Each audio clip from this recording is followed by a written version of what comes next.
Brasília, além da notícia, com Paulo Otarã. Olha, meus amigos, a partir do que disse o ministro da Fazenda, Fernando Haddad, que as reuniões para a definição dos cortes de gastos foram concluídas, esta quinta-feira deve ser o dia que o governo anunciará o que vai cortar e onde vai cortar em se tratando de gastos. Segundo Haddad, os ministros estão conscientes das medidas a serem apresentadas ao Congresso Nacional. Haddad garante que os encontros solicitados pelo presidente da República para discutir os cortes de gastos ao cumprimento do arcabouço fiscal foram finalizados e que todos estão muito conscientes da tarefa que cada um tem pela frente.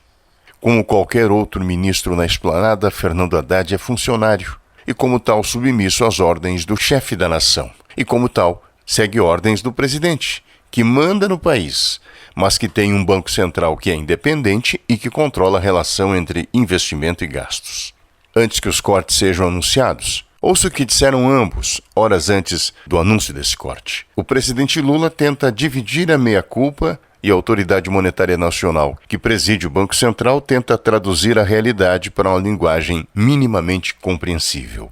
E eu, às vezes, acho que o mercado age com uma certa hipocrisia, com a contribuição muito grande da imprensa brasileira, para tentar criar confusão na cabeça da sociedade. Nós não podemos mais jogar, toda vez que você tem que cortar alguma coisa, em cima do ombro das pessoas mais necessitadas. Se eu fizer um corte de gasto para diminuir a capacidade de investimento do orçamento, o Congresso vai aceitar reduzir as emendas de deputados e senadores para contribuir com o ajuste fiscal que eu vou fazer?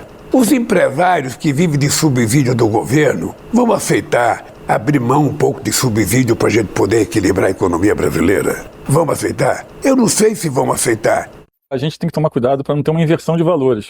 E aí vou tentar tirar o economês. Se você é empresário, está tentando pegar um dinheiro e está caro, a culpa não é do Banco Central que é malvado, a culpa é do governo que deve muito, porque o governo está competindo com você, né, pelo dinheiro que tem disponível para aplicar em projetos, né? Então, assim, o grande culpado do juros estar alto é que tem alguém competindo, né, pelos mesmos recursos e pagando mais. Quando a gente pensa que o governo faz uma emissão hoje longa e paga uma taxa de juros real acima de 6%, isso não tem a ver com o Banco Central. Isso é uma percepção de, no longo prazo, existe um risco que justifique que a taxa de juros real seja 6%. Então, acho que é importante explicar isso para a gente entender que se o governo não devesse quase nada, se a dívida do governo fosse muito pequenininha, o custo do dinheiro ia ser mais barato para todo mundo. Agora você tem duas versões de um mesmo problema. Paixões individuais à parte, decida você mesmo com quem é que está a razão. Com o controlador dos gastos ou com quem manda gastar e depois tenta justificar por que é que gastou.